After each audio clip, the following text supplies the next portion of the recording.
Hello, welcome to the Equine Inspired Life. I'm Schelli Whitehouse, author of The Business of Coaching with Horses, How to Reach More Clients, Feed Your Horses, and Change the World.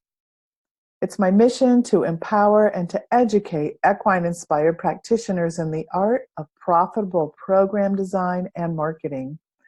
And it is my dream come true to see equine-assisted personal and professional development be recognized and celebrated for the unique transformational modality that it is, and to see it become as popular as yoga and Starbucks. I want to share how I hold that dream come true in this episode's Quantum Leap Readiness Principle number 3, high intention with a low attachment.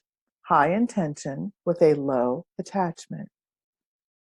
As throughout this Quantum Leap Readiness series, we are exploring the 11 qualities and characteristics required to jump your equine-inspired practice to the next highest version of the grandest vision you have ever had for yourself. It's my definition of quantum leap. It's the ability to measure forward momentum in your mental, emotional, spiritual, and physical evolution. Your thoughts, feelings, perceptions, and actions inform your measure of success, whatever success means to you.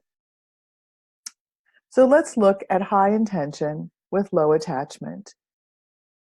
The definition is a state in which we can readily overcome our attachment for things, circumstances, people, approval, or concepts of the world and achieve a higher perspective. How do horses do this? Horses don't hold on to what ifs of any given experience. For instance, if a plastic bag blows across the pasture and sends them galloping and snorting in surprise for a minute or two, they don't stand around making up stories about what could have happened if that plastic bag had been a mountain lion. After the curious ones check it out, everyone goes back to grazing. They go back to a clear state of being present. They don't bring it up at the water trough the next day and get all excited over it again. What if something did happen? They don't ruminate on what didn't happen. There's no emotional attachment to that experience. Their highest intention is always the well-being and safety of the herd. And once they've responded to the danger, whether it's real or perceived, and they let it go. They go back to grazing. To let go of your expectations of things, circumstances, people, approval, or concepts of the world doesn't mean that you don't care, and it doesn't mean that you give up on your preferences or desires. It's actually an attitude. It's an attitude of acknowledging and accepting what is and moving on without getting stuck in the what ifs. In the previous episode, we talked about curiosity for possibility. We talked a bit about how we sometimes find ourselves tripping down the negative future fantasy path and ruminating or angsting on something that hasn't even happened. I'm pretty sure only humans do this. I have a high intention for sharing this Quantum Leap Readiness series. My intention is to reach more like-hearted equine-assisted practitioners, and some of you will absolutely resonate with my message. Some of you will resonate with my mission and my style of helping practitioners build their business. And some of you might even take the leap to contact me, and we'll get to work on your business.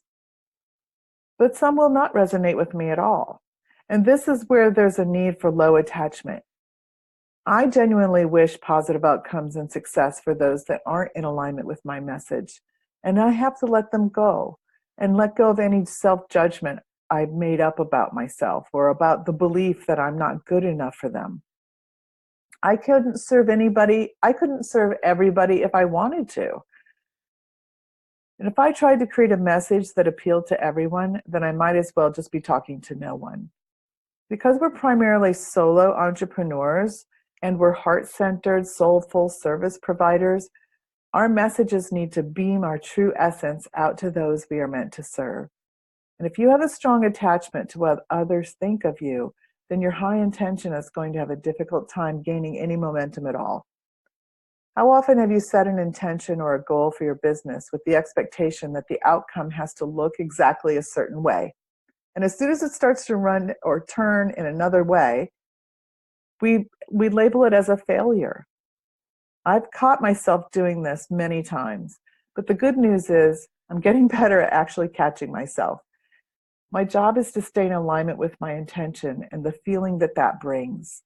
It's up to the universe to decide how that intention will manifest exactly. And if I'm viewing the circumstances through a universal lens, with curiosity for the possibilities, and my intentions are in alignment with how I wish to live and serve, then I can allow for results that might be even greater than I could have imagined. When we hold too rigidly to a set expectation, we create a contraction in our bodies and a contraction in our thoughts, and this blocks the flow of creative energy. So I'm going to ask you to consciously choose how you want to live.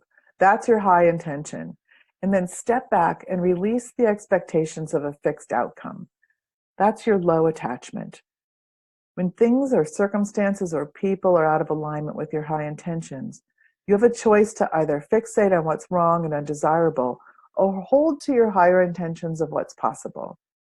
Come back to a clear state of being present. This is the creative space from which great outcomes might spring forth, even greater than you'd have imagined. Thank you for joining me for Quantum Leap Principle number 3, High Intention with a Low Attachment. To connect with me, visit www.schellywhitehouse.com. That's Schelli, Schelli, Whitehouse, Whitehouse.com. Thank you for your contributions to this work, and thank you for listening.